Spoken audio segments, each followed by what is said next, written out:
poucos estados, nação, estão nessa linha de pensamento. E são normalmente os estados, nação, que de fato preocupam com a educação. Assim, aqueles que você...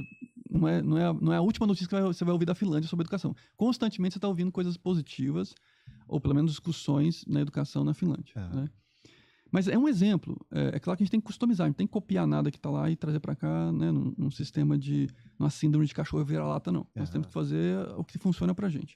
Agora, não fazer é que é o problema. Não discutir que é o problema. Não pensar sobre isso que é o problema. Achando que método avestruz, né? Coloca a cabeça debaixo da terra e acha que vai passar. Não vai passar. Solucionou o problema. Não vai passar. Então a gente tem que trazer a cabeça para fora da água e dizer, olha, vamos discutir sobre o assunto, vamos customizar a nossa realidade. E aí, sim, se a gente subir isso em escala, escola, grupos de professores, escola, Secretaria de Educação, Municipal, Estadual, Ministério da Educação, ótimo, excelente. Se a discussão começa a subir e começa a criar um certo padrão, um certo corpo nisso, excelente. Agora, podemos começar lá no micro. Eu, meu colega professor de português, vamos discutir como é que nós vamos fazer nossas aulas serem mais interativas com o uso da IA. Pode começar no micro ou em outras instâncias de abstração. Em São Paulo, com essa sugestão do governador de colocar... disponibilizar o ChatGPT para os professores, começou isso indiretamente, né? Sim. Já começou essa discussão lá sobre isso, né? Deu uma levantada da bola lá. Você precisa capacitar o corpo de professores. Quando você pensa em política pública, e aí num nível de abstração Estado, você precisa capacitar o professor. Não adianta só chegar para ele e falar assim, você tem que usar, você tem que fazer, né? Eu vou dar um exemplo. Quando eu era secretário de Ciência e Tecnologia, a gente fez uma capacitação de 12 meses com robótica nas escolas municipais. Selecionou algumas que queriam participar, acho que eram mais de 12 escolas, e a gente fez, cada semana, professores sendo capacitados para depois chegar isso nas escolas de fato, né, nos alunos de fato. Então, não adianta chegar lá e colocar mais uma carga de trabalho no professor. Olha, agora, além de tudo que você está fazendo, se desdobrando em 30, você tem que também agora usar a IA. Né? Aprende por conta, se vira e ensina isso para os alunos. Não é assim necessariamente. Enquanto política pública, não é assim. É claro que como indivíduo, ele pode se motivar, pode querer fazer diferente, altruísta que o professor é. Mais individual. Né? Agora, enquanto política pública, deveria estar estruturado. Vamos montar comitês de discussão, vamos colocar comitês para discutir carga horária, discussão de ementa, aonde incluir, aonde não, testar, validar, fazer pilotos. Né? Acho que isso tudo é fundamental nesse processo. Agora, não fazer é que é o problema. Assim, não discutir é um grande problema. E não vamos achar consenso. Claro, nós somos professores. Nós estamos o tempo todo questionando tudo. Consenso não vai haver, mas nós vamos conseguir customizar alguns cenários e eu acho que com isso os alunos vão se beneficiar. As universidades têm um papel muito forte, muito importante, né, nessa formação. As universidades brasileiras hoje estão preocupadas com isso também? Estão com GTs formados para essa discussão, aonde isso chegue até as escolas públicas, né? Tem essa preocupação? Não estruturado. Né? Infelizmente também, porque isso acontece no ensino básico e acontece no ensino superior, claro. Né? Infelizmente não. Inclusive, nas minhas aulas, a gente fala só de português e matemática, nas minhas aulas de computação, os alunos também usam o Copilot, que é uma espécie de ChatGPT, para escrever código de software. Sim. Ou seja, é muito semelhante ao que a gente está falando sobre escrita de uma redação. Sim. Eu posso pedir para ele, desenvolve um software, ele chega com o software que o ChatGPT fez. Sim. Né, que o Copilot fez. Ele vai ter que explicar agora. Agora você vai ter que sentar e explicar. Agora, e se eu mudar isso aqui? Isso que eu faço. Eu não mais peço para o aluno entregar um código e pronto, tá entregue. Agora eu mudei completamente as aulas. Traz o código. Aliás, eu digo coisa, não faz o código, não. Pede para o chat fazer e eu quero que você me explique como é que ele fez. Agora, chega aqui na minha frente, eu quero que você altere tal linha do código e me explicar, antes de alterar, o que essa linha vai alterar no comportamento do software. Sim. Né? Então, eu começo a olhar para ele como um cara que pega o que está pronto, mas não satisfaz com isso. Sim. Né? Então, eu falei isso outras vezes também. Muito do que os LLMs fazem hoje, que são essas linguagens, né, modelos de linguagem que fazem hoje, é produzir conteúdo. Então, produz texto, produz áudio, produz vídeo, se quiser. Né? Aí vem a pergunta, mas e o profissional que vive de produzir conteúdo? Tá? Acabou a profissão dele? De novo, qual tarefa a gente está falando? Sim. Porque se for produzir conteúdo como o ChatGPT faz, não faz sentido ele estar lá. Sim. Tá? Agora, o que vai acontecer? Eu vou pegar um profissional que é júnior, inexperiente, e esse profissional inexperiente, ele vai conseguir produzir conteúdos e textos com mais experiência. Por quê? Porque ele usou o ChatGPT e aquilo deu para ele uma produtividade maior. Sim. Então, o júnior, ele tem produção de sênior, talvez. Tá? Qual que é o problema? Nenhum. Do ponto de vista de produção, nenhum. O problema é se esse júnior só fizer isso. Se toda vez que ele receber uma tarefa, ele colocar no ChatGPT e entregar uma produção de sênior. Tá. Se ele não conseguir aprender com este processo, ele vai ser eternamente júnior. Entendi. Entende? Aí ele nunca vai conseguir escalar o desenvolvimento individual dele. Ele vai estar produzindo, mas sem desenvolvimento pessoal. Tá? Então, esse é o desafio. Tanto para a sala de aula, para o professor ou qualquer outro profissional. Inclusive, lá na Universidade Federal de Goiás, a gente tem discussões, mas não estruturadas como deveriam estar. Entendi. Então, eu vejo isso acontecer em alguns fóruns mundiais, ONU e outros fóruns grandes como esse, mas não vejo isso numa escala menor, Sim. exceto em alguns países. Às vezes só recebendo essas discussões e fazendo as críticas, né? Que o senhor mesmo citou agora mesmo. O senhor tem visão aí, prospecta recursos educacionais usando a inteligência artificial? Tem pesquisas fortes nesse sentido? O que o senhor me diz? Não, do ponto de vista de desenvolvimento da IA, tem inúmeras pesquisas, né? E não só as universidades pesquisam pelo mundo, as grandes empresas também têm um grande papel nisso, né? Os últimos grandes desenvolvimentos dos LLMs, por exemplo, vieram das grandes empresas. Quando eu estava na CMU orientando alunos, era muito comum alunos de doutorado suspender ou interromper o doutorado para ir para essas big techs. Sim. Né? Para fazer pesquisa, não era para necessariamente fazer só o trabalho profissional, não. Para fazer pesquisa e desenvolvimento. Né? Então, é muito comum, na área da computação, na área da IA, o mundo corporativo se misturar com o mundo acadêmico. Sim. Ou pelo menos as tarefas do mundo corporativo se misturar com as tarefas do mundo acadêmico de pesquisa e desenvolvimento. Por quê? Porque a gente sabe que é muito rápido. Então, se a grande empresa, não conseguir ciclar em conhecimento, em know-how, em novas funcionalidades, ela vai ficar para trás. Sim. Né? Eu a comparo um pouquinho com a indústria farmacêutica, mas muito mais acelerada. A indústria farmacêutica ela tem que montar patentes, ela tem que construir patentes, mas expira a patente dela. Então, ela sabe que ela tem só um período de comercialização daquela patente. Né? E depois ela tem que desenvolver uma nova patente. Então, ela sabe que a dependência... Ela sabe que a dependência da empresa, a sobrevivência da empresa depende de geração de novidades, de inovação. Assim é com a tecnologia. Né? Não tem patente, mas o mercado é mais rápido do que a própria patente. Né? E a patente é um processo de proteção comercial. No mercado de tecnologia, nem proteção tem. Então, assim, é a competição que gera essa corrida por velocidade de novos produtos. O senhor acredita que com a inteligência artificial, a aprendizagem ela pode ser mais rápida? O senhor citou vários exemplos aí, né? Não é só copiar, tem que ter uma reflexão sobre aquela cópia que fez, mas a aprendizagem passa a ser mais rápida? Eu acho que ela vai ser mais rápida e ela vai ser mais customizada. Eu acho que esse é a chave. Né? A gente vai conseguir colocar, eu estava comentando, né? A customização para cada aluno, isso é uma chave de velocidade muito grande. Porque, veja, eu sou professor. Se o aluno pergunta para mim 5 vezes a mesma coisa, eu sou humano. Eu não vou ter a mesma paciência para explicar a 6ª vez. E olha que eu posso ser o professor melhor do mundo. Eu sou humano. Eu começo a pensar que o problema está em mim, que não é possível. 6 vezes explicando isso, o aluno não entendeu. E o aluno não entendeu. Eu não dei conta de explicar. Aí você começa a ficar desconfortável. Você começa a ficar naquela situação que... Não, peraí. E não explica direito na 7ª. Né? O ChatGPT, você pode perguntar para ele 30 vezes.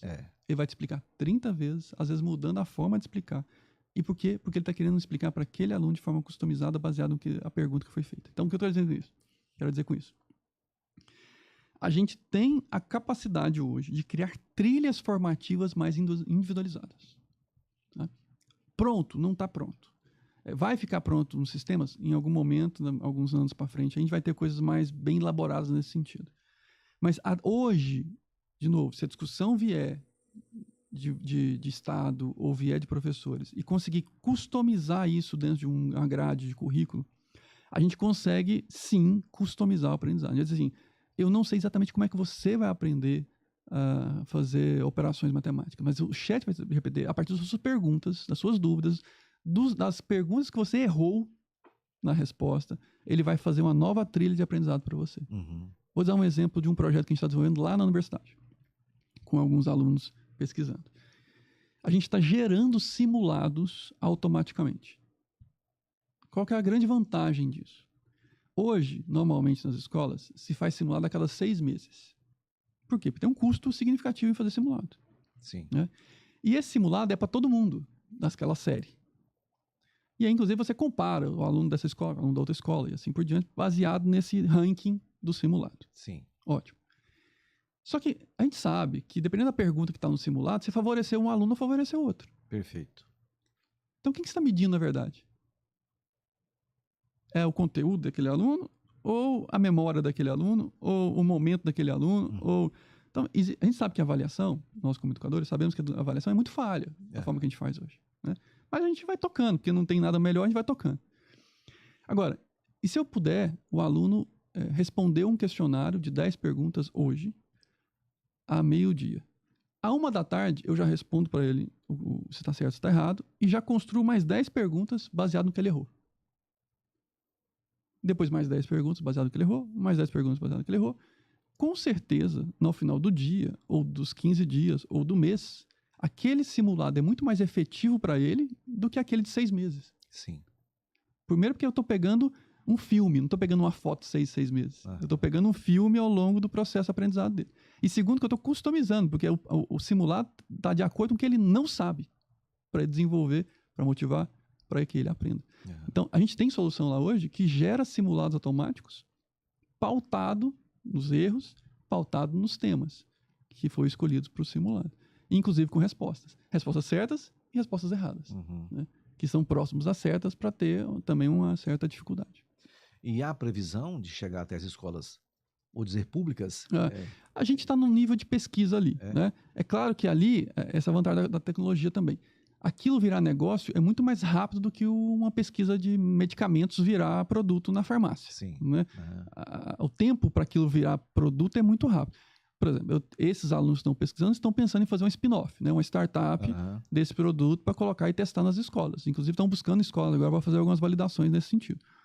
Então, assim, eu não posso te precisar que em X tempo vai ter. Certo. Mas como os nossos alunos e outras pessoas estão usando IA na educação para dar soluções, com certeza nos próximos 1 ano, 2 anos, você vai ter coisas muito próximas disso no mercado a uso para vários professores. Certo.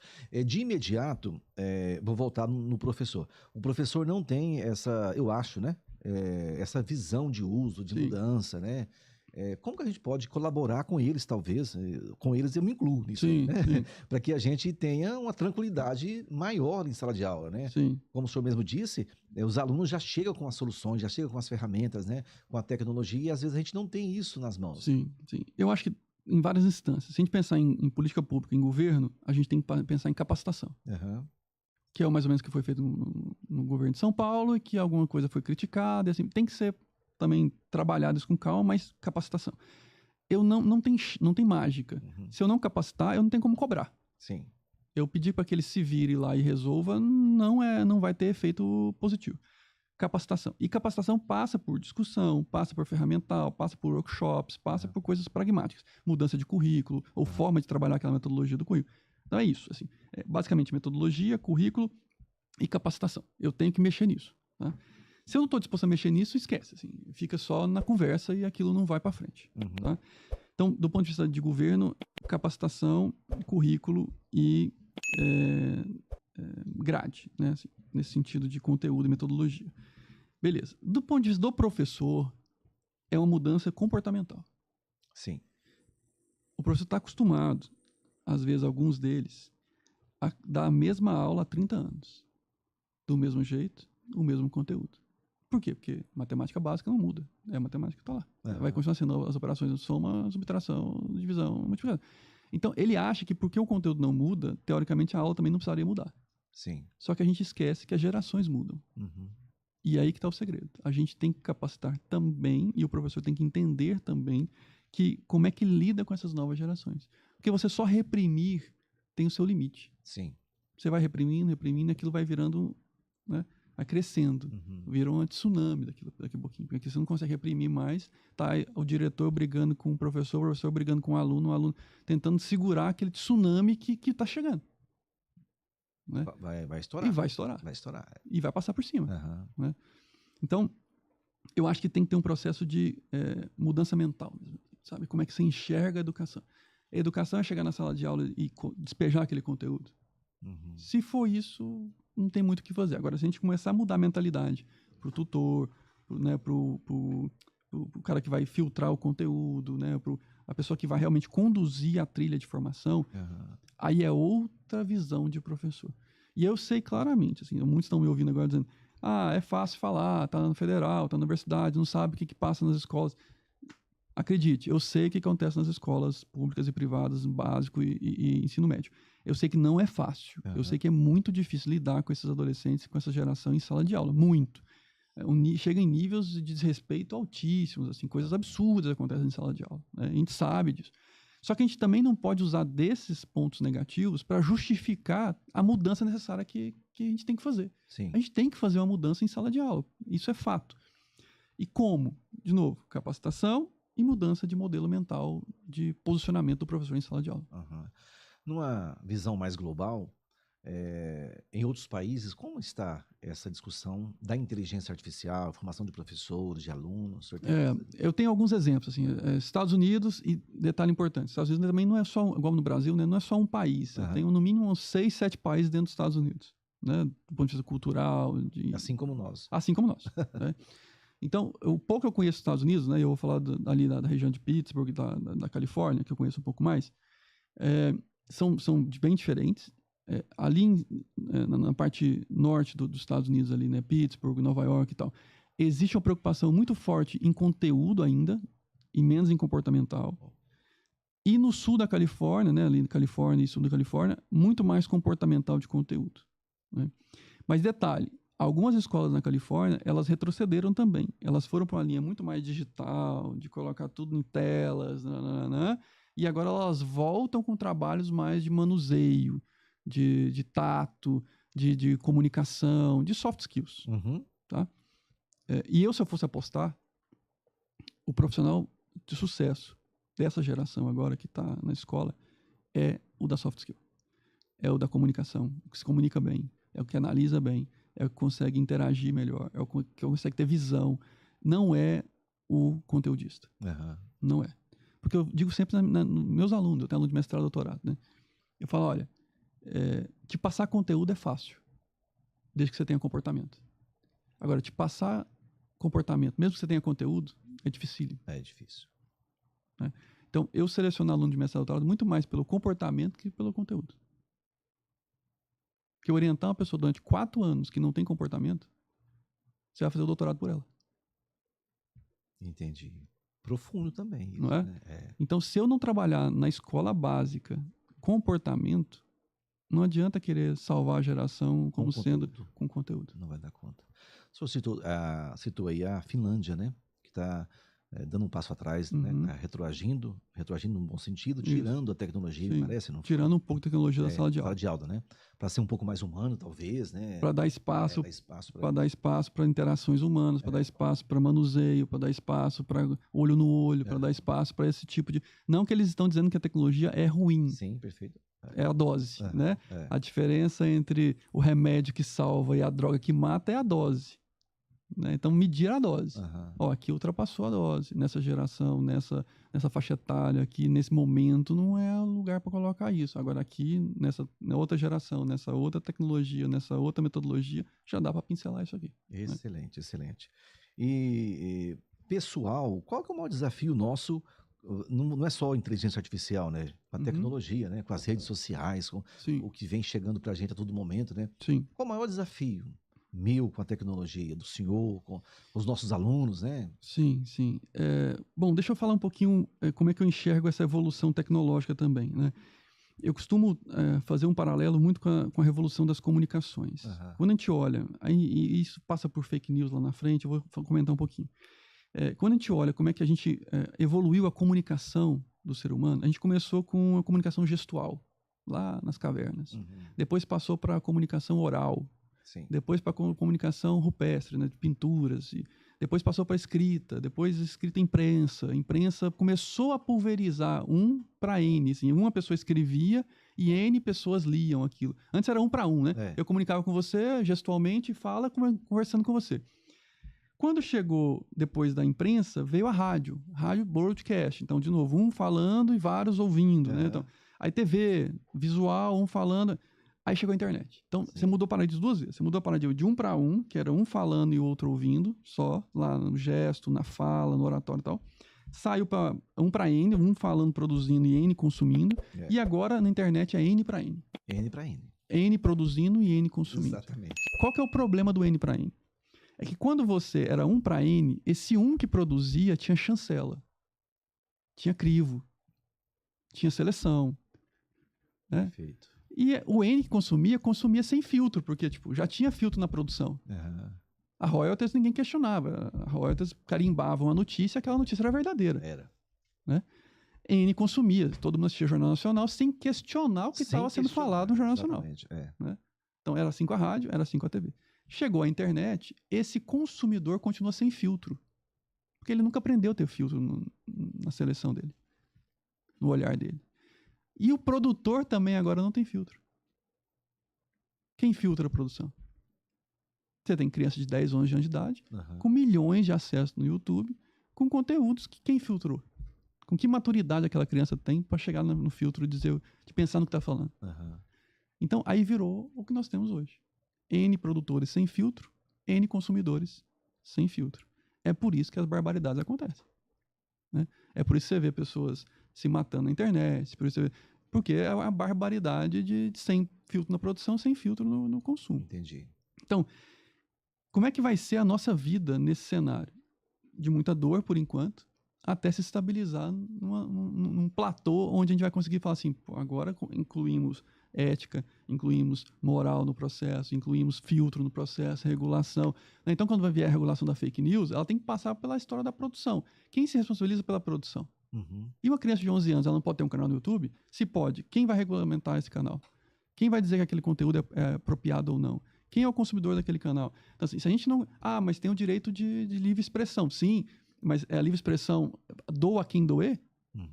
Né? Então, assim, tudo tem que ser discutido. O problema é, primeiro chega-se com a tecnologia e depois chega-se com a regulação e com o filtro. Eu estou entendendo que nós estamos passando por esse momento. Passando por esse momento. Né? Até chegar a esse...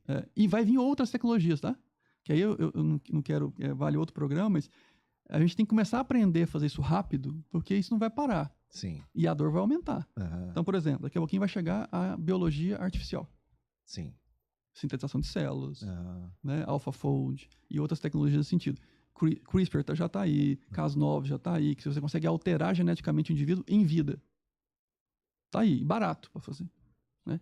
Então, assim, se a gente não começar a aprender rapidamente como adapta a esse contexto de tecnologia, aplicação, sociedade, ética, moral, filosofia, a gente vai penar para as próximas. Entendi. E as próximas vão ser piores. Você acha que está saindo dessa tranquilo, de repente já tem outra te engolindo aí já. Se a gente não souber fazer rápido, a gente vai sofrer a consequência e pode ser a consequência pior. Hoje, você está sendo enganado por uma fake news. Amanhã, você pode estar sendo alterado geneticamente sem perceber que está sendo alterado geneticamente. Né?